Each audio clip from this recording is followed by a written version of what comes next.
완벽한 프로필 사진을 골라서 올리고 자기소개도 정성껏 쓰고 취미와 직업까지 다 채워 넣었는데 일주일이 지나도 매칭은 고작 한두 번. 혹시 나만 이런가 싶어서 친구한테 물어보니까 그 친구도 똑같대요. 근데 옆에서 여자친구가 앱 켜니까 좋아요가 수백 개씩 쌓여있더라고요. 이게 대체 어떻게 된 일일까요?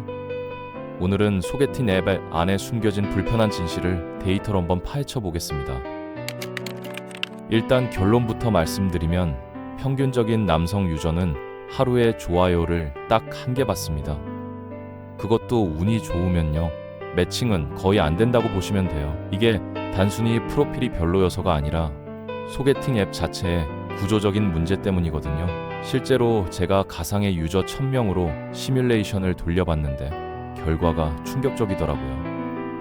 남성 유저들 중에서 절반 이상은 사실상 투명 인간 취급을 받고 있었습니다.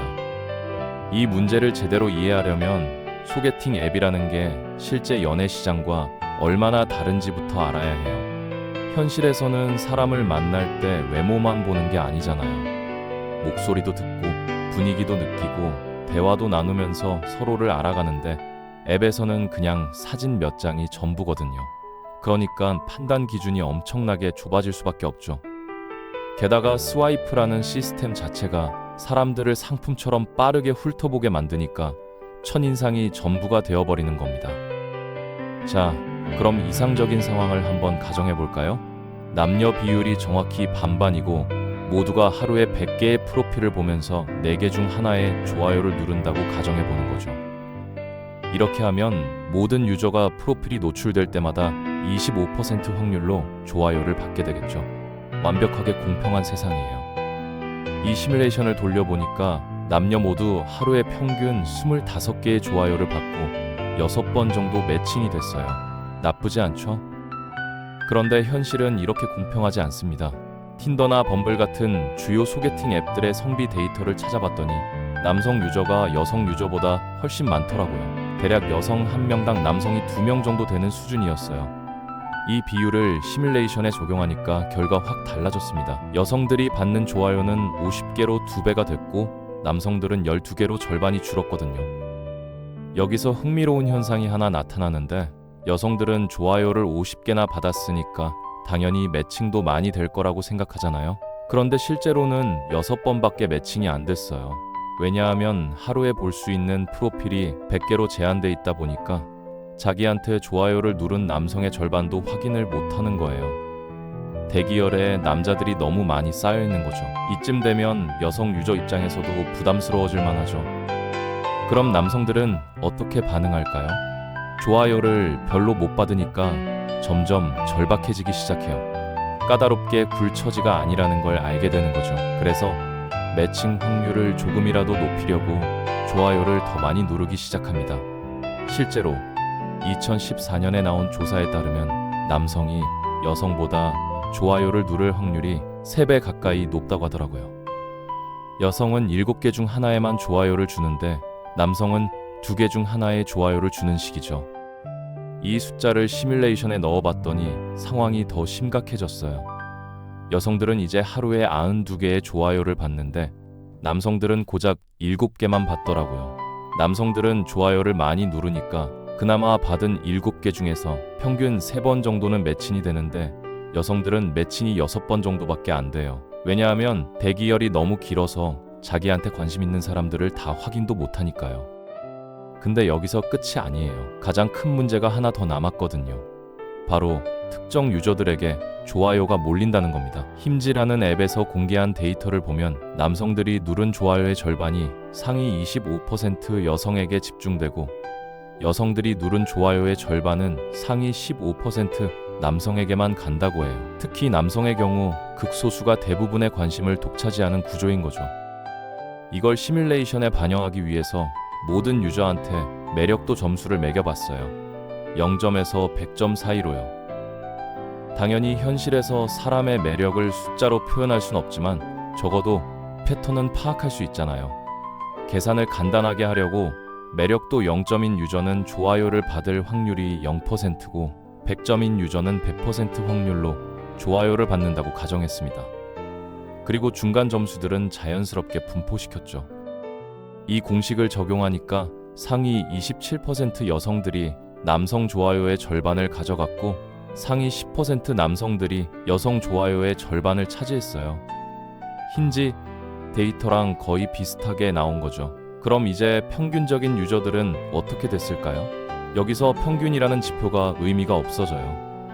왜냐하면 상위인 유저들이 워낙 많은 좋아요를 받아서 전체 평균을 끌어올리기 때문에 진짜 중간쯤 있는 사람들의 경험을 제대로 반영 못하거든요.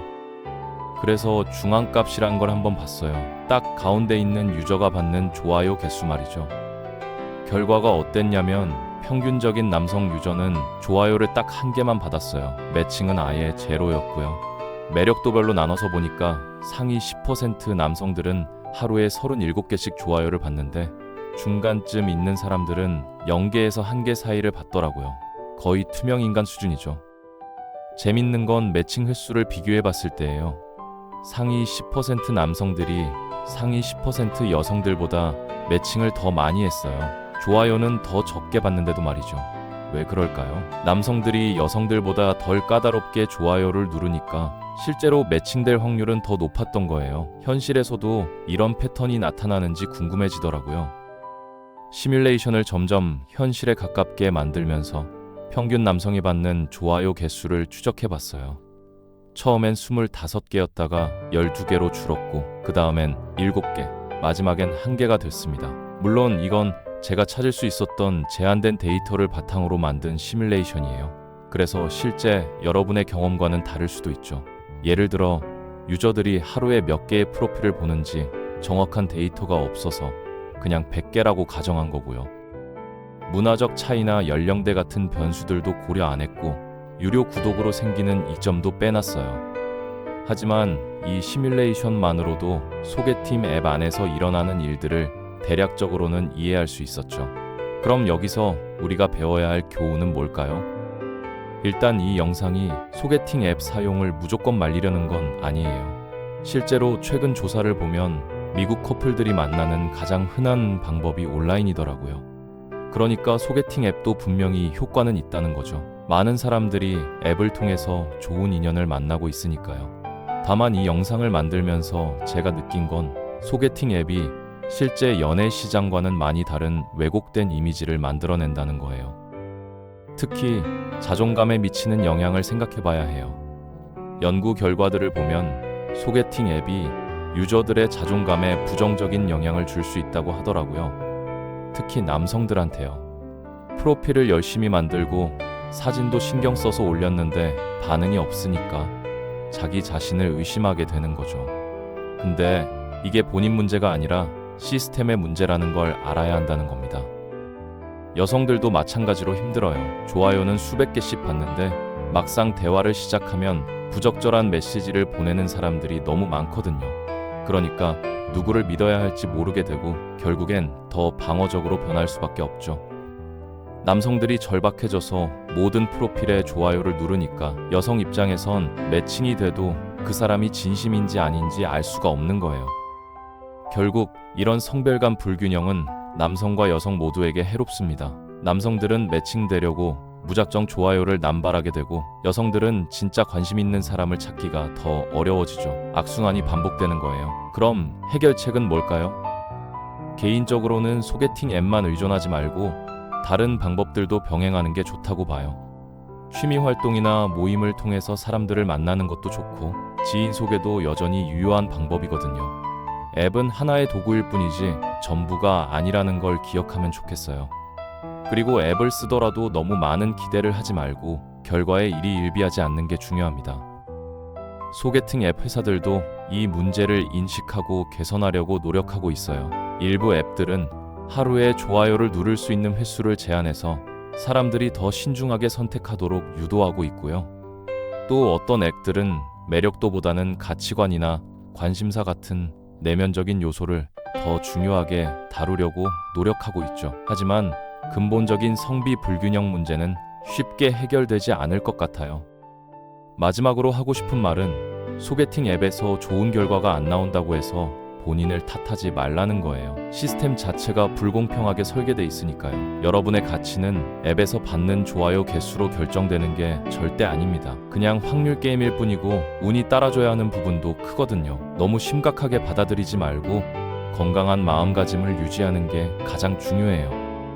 여러분은 어떻게 생각하시나요? 소개팅 앱 경험담이나 생각이 있으시면 댓글로 남겨주세요. 이런 데이터 분석 콘텐츠가 재미있으셨다면 구독과 좋아요 부탁드립니다. 시청해주셔서 감사합니다.